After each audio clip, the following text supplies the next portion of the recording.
Praise lord. ప్రభువైన యేసు నామములో అందరికీ వందనములు. దినము దేవుని వాక్యంలో నుంచి ఇర్మీయా గ్రంథం 1వ అధ్యాయం 4-5 వచనాలు. యెహోవా వాక్కు నాకు ప్రత్యక్షమై ఈలాగ సెలవిచ్చాను. గర్భంలో నిన్ను రూపింపక మునిపే నిన్ను ఎరిగితిని. నీవు గర్భము నుండి బయలుపడక మునిపే నేను నిన్ను ప్రతిష్ఠించితిని. జనములకు ప్రవక్తగా నిన్ను నియమించితిని.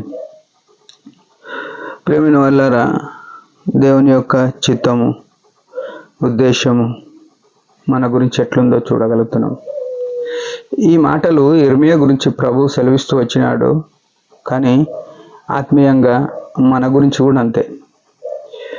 తల్లి గర్భంలో మనం ఉండక మునిపే ఏమంట ఇక్కడ, తల్లి గర్భంలో నుండి బయలుపడక మునిపే అంటే తల్లి గర్భంలో ఉన్నప్పుడే మనం ఏ ఊర్లో పుట్టాలా, ఏ దేశంలో ఉండాలా, ఏ ప్రాంతానికి చెందిన వారంగా ఉండాలా, లేకుంటే మన తల్లిదండ్రులు ఎవరు, మనం ఏ వాతావరణంలో పెరగాలి, అవన్నీ కూడా ఆయనకు ముందే తెలుసు.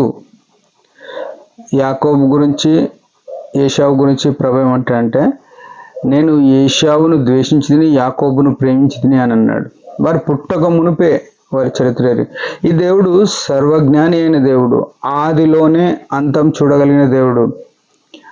మనుషులు పాపం చేసి ఆ నిత్య అగ్నికి, ఆరని అగ్నికి ప్రయాణంలో ఉన్నారని ఎరిగి ఆయన ఆ మహిమను వదులుకొని సిలువలో ప్రాణం పెట్టడానికి దిగి వచ్చిన ప్రేమమయుడైన యేసు ప్రభు. అయితే మనం గుర్తుంచుకోవాల్సింది ఏంటంటే, మనకున్న పరిస్థితులు, మనకున్న కష్టాలు, మనకున్న ఇబ్బందులన్నిట్లో దేవుడు నన్ను చూడట్లేదు అని దేవుణ్ణి మనం నిందిస్తుంటాం. నేను ఎంత ప్రార్థన చేస్తున్నా దేవుడు సాయపడలేదు. ఇంకో మాట, దేవుడు నా కష్టం చూస్తే,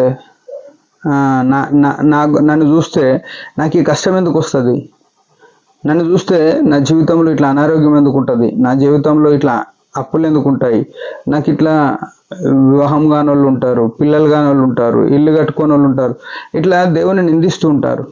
కానీ మనము దేవుని నిందించడం అనేది ఎంతవరకు సంభవం అవుతుంది, ఎంతవరకు కరెక్ట్ అవుతుంది?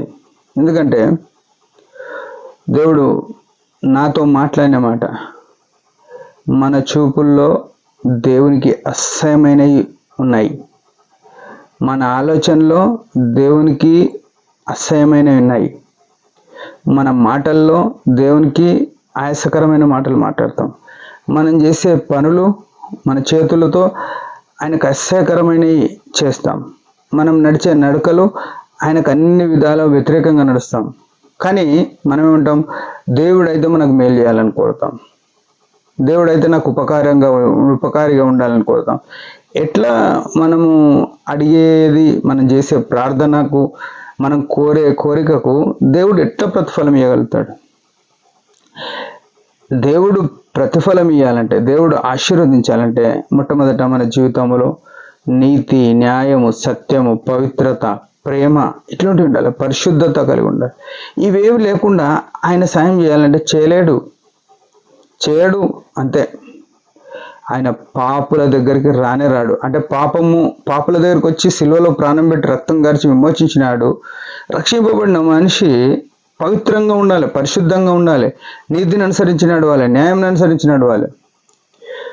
మనము అవన్నీ కోల్పోయినాం కాబట్టి ఇవన్నీ కోల్పోతున్నాం. మన జీవితంలో ఓటములు అన్నిట్లో, ఆర్థికంగా, ఆత్మీయంగా, నా జీవితంలో అయినా మీ జీవితంలో అయినా ఇదే జరుగుతుంటుంది. ప్రియమైన వాళ్ళారా, ఆయన గర్భము నుండి తీసిన దేవుడు అంటే ఆయన మనల్ని ప్రతిష్ఠించుకున్నాడంట. మనం ప్రతిష్ఠించబడినామంటే మనం ఒక ప్రత్యేకమైన వారము అని దేవుడు ఉన్నాడు. ఆ ప్రత్యేకమైన స్థితిలో మనం లేకపోతే, ఆదామును మన స్థలంలో ఉండలేడు కాబట్టి నష్టం వచ్చింది. మనల్ని ప్రతిష్ఠించినాడు కాబట్టి, ఆ ప్రతిష్ఠితమైన స్థలములో మనం లేము కాబట్టి మన జీవితాల్లో ఈ నష్టాలున్నాయి. ఈ విషయం ఎరిగి క్షమాపణ అడిగి ఆయన మేము కొరకు జీవిద్దాం. దేవుడి మాటలు దీవించిన చిన్న ప్రార్థన. పరమ తండ్రి యేసుక్రీస్తు ప్రభు ఘనమైన నామమును బట్టి వందనాలు. నిజమే, నేను మేము అనేక సార్లు నువ్వు పిలిచిన పిలుపు, నువ్వు ఏర్పరిచిన ఏర్పాటును మర్చిపోయి సొంత ఆలోచనలో పడి ఉన్నాం. దయతో క్షమించమని, నీ మేము కొరకు జీవించిన కృపనేమని యేసు నామములో ప్రార్థిస్తున్నాం తండ్రి. ఆమేన్. మీరందరి పరిచర్య గురించి భారంగా ప్రార్థించండి. Praise the lord.